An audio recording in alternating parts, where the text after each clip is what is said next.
H성형외과 백정환입니다. 오늘 설명드릴 내용은 예전에 상담을 오셨던 분인데요. 본인 상담 내용을 기억을 잘 못하시겠고 또 한번 정리를 하고 싶어 하셔서 제게 요청을 주셔서 이렇게 오늘 한번 정리해 보았습니다. 광대 수술을 받으신 분인데요. 이제 귓광대 수술을 받으신 분인데 지금 이렇게 사진에서 보시면 이쪽에 보시면 아치 쪽에 절골 라인은 살짝 관찰이 되지만 줄어든 양은 어느 정도는 있으리라고 생각이 됩니다. 하지만 절골 라인만 관찰되고 이 측면에 뒷광대라고 하는 부분이 조금은 보이고요. 옆광대는 조금 줄어들었는지 말았는지 사실 수술 전 CT가 없어서 정확하게 확인이 불가합니다. 하지만 이쪽 45도 광대는 이렇게 보시면 이렇게 갈린 모습이 관찰이 되죠. 그래서 반대쪽도 보시면 이 부분이 갈린 모습이 관찰이 되고요. 뒷광대는 절골이 됐는지 약간 흉터가 있는 듯이 보이는데요. 그러니까 광대 절골 라인은 보이는데 그닥 광대 축소량은, 그러니까 뒷광대, 옆광대의 축소량은 많이 관찰이 되지 않습니다. 그래서 고개를 들어서 보면 이쪽 45도는 조금 갈린 반면에, 줄어든 반면에 이쪽 뒷광대, 옆광대는 조금 남아있는 모습이죠. 그 다음에 이 모습에서 좀 주의 깊게 보셔야 될 부분은 뒤통수가 이쪽이 좀 더 튀어나와 있죠. 이쪽은 조금 짝짝이고요.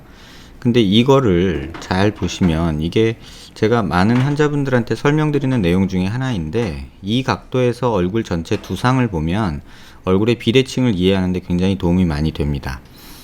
이렇게 봤을 때 이쪽이 꺼져 있고, 그러니까 다시 말하면 이쪽으로 눌린 양상을 보이면 반대적으로, 상대적으로 반대쪽에 이쪽 광대 쪽이 이렇게 눌리는, 그러니까 공으로 치면 이쪽이 눌리고 이쪽이 눌리는 상황이 오기 때문에 그랬을 때는 반대로 이쪽은 튀어나오고 뒤쪽 후두부 쪽은 튀어나오는 이런 양상을 보이는 것이 일반적입니다.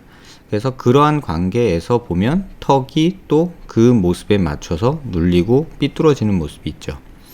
그래서 이러한 비대칭이 있지만 이 정도의 비대칭은 사실은 일반인들 거의 대부분 어느 정도는 갖고 있다고 보고요. 아주 심한 비대칭은 아니라고 생각이 됩니다. 하지만 이러한 광대의 함몰 부위를 느낄 때 이쪽 45도 광대가 오른쪽이 조금 더 높고 이쪽이 조금 더 낮다, 이쪽이 조금 더 튀어나왔고 이쪽이 좀 꺼져 있다, 이렇게 느끼는 이유는 바로 이러한 비대칭 때문에 생긴 문제라고 보여집니다. 그래서 정면에서 봤을 때 모습을 제가 조금 정리를 해봤는데요. 정렬이라고 해서 환자가 CT를 찍을 때 정상적으로 약간 삐뚤게 찍는 경우가 대부분입니다. 그래서 컴퓨터를 통해서 이런 프로그램을 이용해서 이렇게 각도를 조정하고 이렇게 세 가지 방면에서 각도를 조절하는 이런 작업을 하고요. 또 이렇게 봤을 때도 코를 기준으로 광대에 나온 정도를 보고 대칭을 맞춰서 이렇게 돌리고 이런 식으로 정렬을 하게 되는데요. 이렇게 정렬을 한 후에 어떤 수평선을 그어보면요. 안아골의 하면을 따라서, 안아골의 아래쪽 면을 따라서 이렇게 수평선을 긋고요. 그 다음에 미간의 중심 라인하고 코뼈의 중심 라인, 그 다음에 안테리어 네잘 스파인이라고 해서 이쪽 코의 중심 라인, 또 위턱의 치아 중심 라인을 맞춰서 이렇게 수직선을 긋게 됩니다. 이렇게 노란색으로 수평선을 긋고 나면 그 나머지 부분들에 대해서 좀 비교 평가할 수 있게 되는데요. 아래턱을 보시면은 아래턱의 중심 치아 라인에서 턱끝의 중심을 연결한 선이 이 파란 선이고요. 이 파란 선이 얼굴 중심축 노란 선에 비해서 이렇게 삐뚤어진 모습을 볼 수 있고요. 또 턱끝의 하악 각을 기준으로 이렇게 파란 라인을 그어보면 또 얼굴 안와에서의 수평선과 약간 틀어진 모습을 볼 수 있습니다. 또 많은 경우에 있어서 이 노란 수직선과 이 빨간 선 하악각 라인의 이 간격이 약간씩 차이가 나는데요. 이 환자에서도 좌측이 우측보다 조금 더 긴 그런 모습이 관찰이 됩니다. 앞서 설명드린 고개를 든 모습에서 공이라고 생각하고 원을 하나 그려보면요. 수직선을 그어보면 전반적으로 이쪽이 더 멀어진 모습을 볼 수 있고요. 이쪽이 더 튀어나온 모습도 볼 수 있죠. 그러면서 이쪽이 들어가니까 이쪽이 좀 더 들어가고, 그래서 이쪽과 이쪽을 비교해보면 이 원이 이 광대 45도 부위에 굉장히 가까운 반면에 이쪽은 조금 차이가 나는 모습을 볼 수 있고요. 하악각을 연결한 선도 이렇게 얼굴 수직선과 조금 틀어진 모습이고, 아래 치아선과 턱끝 중심선을 연결한 이 축도 이렇게 틀어진 모습을 확인할 수 있습니다. 이 음영은 피부 음영하고 뼈를 같이 보는 음영인데요. 그래서 똑같이 원을 그려서 봤을 때 실제로 뼈의 비대칭에 비해서는 이렇게 우측의 45도는 약간 꺼져 있지만 이런 정도의 간격을 보이고요. 또 좌측은 우측보다는 45도가 조금 더 함몰된 듯이 보이죠. 그러니까 뼈가 틀어져서 이쪽이 조금 더 가라앉아 있는 모습이 피부 음영에서도 그대로 드러나는 모습을 확인할 수 있습니다. 그 다음에 이 환자에서 무턱 증상을 설명하는 그림인데요. 이렇게 이 초록색 라인이 이렇게 움직이는 것을 볼 수 있습니다. 이 라인이죠. 그래서 초록색 평면을 코의 중심 라인에 맞춰서 보면 이 라인이, 이 평면, 초록색 평면이 단면이 ECT입니다. 이 단면을 보고 저희가 이런 판단을 하게 되는데요. 코끝과 아랫입술을 연결한 직선을 그었고요.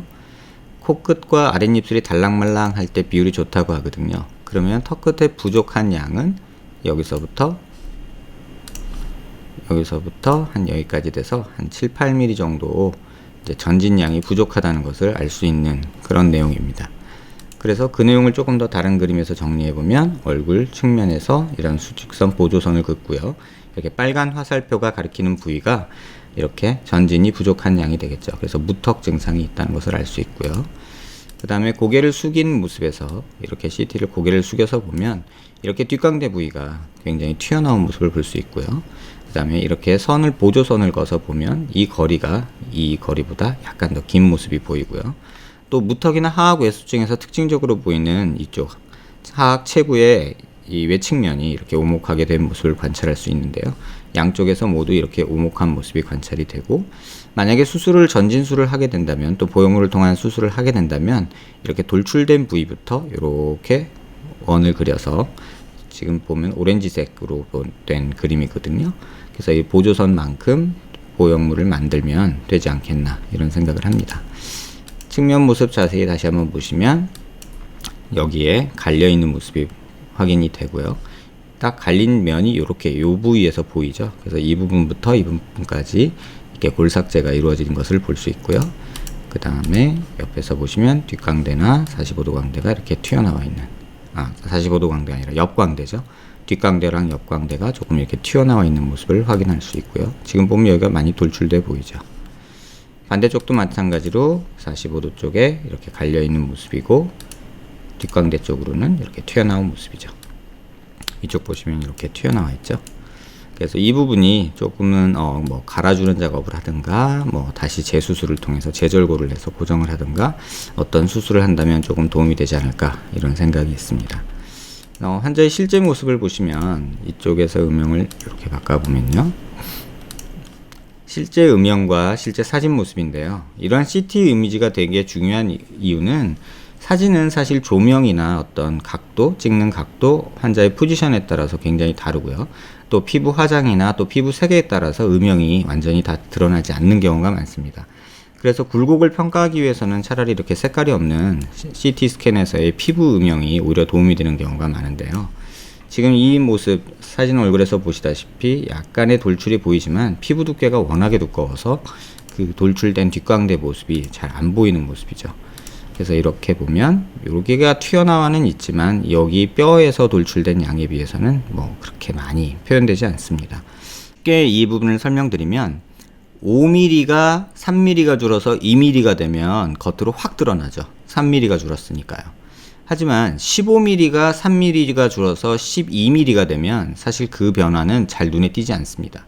우리가 수술하는 거는 뼈의 변화거든요. 그러니까 뼈에서 한 2, 3mm 줄어들었다, 또는 뭐 4, 5mm 줄어들었다 해도 피부 두께가 막 센티미터 단위로 대부분 되기 때문에, 이렇게 보시면 피부랑 같이 좀 볼게요. 이렇게 보시면 여기서, 그러니까 광대가 튀어나왔다는 이 부위에서 이 피부 두께가 자로 재보면 이 한 칸이 10mm거든요. 그러면 한 2, 3mm 되는 거죠. 피부 두께가 한 12, 3mm 되는데 이쪽 뼈에서 줄 수 있는 변화는 사실 뭐 한 끼케 한 3, 4mm 정도입니다. 그러면 15mm가 12, 3mm가 됐다고 해서 눈에 확 띌까요? 그 부분에 대해서는 조금 뭐 어떤 분들은 뭐 본인은 예민해서 느낄 수 있다 이렇게 말씀을 하시고, 대부분은 뭐 잘 못 느끼겠다, 다시 말하면 수술 후에 효과를 잘 모르겠다 이렇게 말하시는 분들도 종종 있습니다. 그래서 고개를 숙였을 때 보이는 모습도 뼈에서보다는 실제 모습에서는 좀 덜 보이는 양상이 있지만, 이렇게 튀어나온 것은 뭐 자명하죠. 그래서 약간의 개선 효과를 원한다면 여기를 다시 줄여볼 수도 있겠습니다. 정면에서 보시면 무턱 증상에서 흔히 보이는 이렇게 근육이 뭉쳐있는 모습과 이중턱이 같이 보이고요. 또 하악체부에 이렇게 오목하게 꺼져 있는 모습이 보입니다. 고개를 약간 숙이면 이중턱은 더 과장돼 보이고, 근육에 의한 돌출과 근육이 없는 부위, 뼈에 없는 이런 오목한 부위가 무턱이나 하악요소층에서 보이는 특징적인 모습이죠. 측면이나 사면을 보시면 코가 돌출이 그렇게 많은 편은 아니거든요. 그래서 상대적으로 입이 나와 보이는 경우인데, 이 턱 모양만 보면 이중턱과 무턱 증상이 함께 있는 모습이 전형적으로 관찰이 됩니다. 턱의 앞뒤 길이가 짧게 되면 대부분 이렇게 약간 입을 벌리게 되고요. 그러니까 잠잘 때 입을 벌리고 자고 뭐 코를 골거나 무호흡증이 생기는 이유도 이 앞뒤 길이가 짧아서 이쪽 기도가 좁아져서 그렇습니다. 그거를 좀 다시 보시면 이게 에어웨이인데요. 숨이 지나가는 길이거든요. 근데 설골하고 턱하고 뼈랑 연결이 된 부분이 있기 때문에 이게 에어웨이고 이게 뼈거든요. 뼈가 전진이 많이 되면 이 설골이 연결되는 이 근육들이 턱끝에 연결된 지니하이오드 머슬들이 앞으로 당겨지기 때문에 에어웨이가 약간 넓어지는 경향이 생기죠. 근데 그 부분은 여기서 생기는 부분이고요. 뭐 여기가 넓어진다 이러는 건 아닙니다. 근데 뭐 혓바닥이나 이런 부분들이 구강 구조가 좀 앞으로 밀리면서 당겨지면서 넓어질 수는 있지만, 양악 수술을 통해서 일부 호전될 뿐 뭐 턱끝을 전진한다고 해서 이런 에어웨이가 더 넓어진다라고 생각되지는 않습니다. 그래서 이런 모습이 관찰이 되고, 사면에서도 마찬가지로 이렇게 관찰이 됩니다. 무턱, 이중턱 이런 것들이 관찰되죠.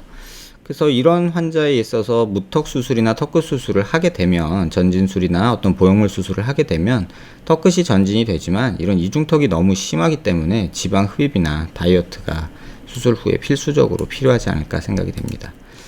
또 얼굴을 이렇게 표정을 아랫입술에 힘을 주면요, 이쪽이 더 당겨져 내려오는 모습을 볼 수 있는데, 이건 비대칭 때문이기도 하고 표정 습관이기도 하고 뭐 여러 가지 원인이 있겠지만, 크게는 비대칭과 얼굴 근육 쓰는 표정의 습관에 따라서 이렇게 좀 삐뚤어진 모습이 보입니다. 근데 잘 보시면 턱이 이쪽이 조금 더 이제 긴 양상을 보이거든요. 그래서 이쪽에서 이렇게 함몰된 부분이 조금 더 보이기 때문에 이런 것도 어느 정도는 기여를 한다고 볼 수는 있습니다. 고개를 약간 숙인 모습에서 특징적으로 보이는 이쪽 하악체부 쪽에 오목한 모습이 보이고요. 고개를 든 모습을 보시면 45도 쪽에 광대, 빨간 화살표 부위가 이렇게 좀 꺼져 있는 모습이 보이고요. 이렇게 뒷광대라고 하는 부위에 돌출이 있어서 파란 화살표 부위에 약간 커져 있는 모습이 보입니다. 그래서 다시 수술을 하게 되면 뭐 많은 기대를 이렇게까지 되지는 않겠지만 한 요 정도는 라인이 좀 개선이 되지 않겠나, 그런 생각이 있습니다. 본인 수술 후에 뭐 마음에 안 든다, 수술 결과가 좀 부족하다라고 많이 느끼신 분들이 있는데요. 수술의 한계도 있고 수술이 적절하게 됐음에도 불구하고 좀 아쉬운 부분이 있고, 그런 부분이 항상 존재합니다. 그러니까 모든 수술은 100점일 수는 없거든요. 근데 자신은 100점이길 바라는 마음이 있기 때문에 뭐 부작용이나 재수술을 고려하는 것 같습니다.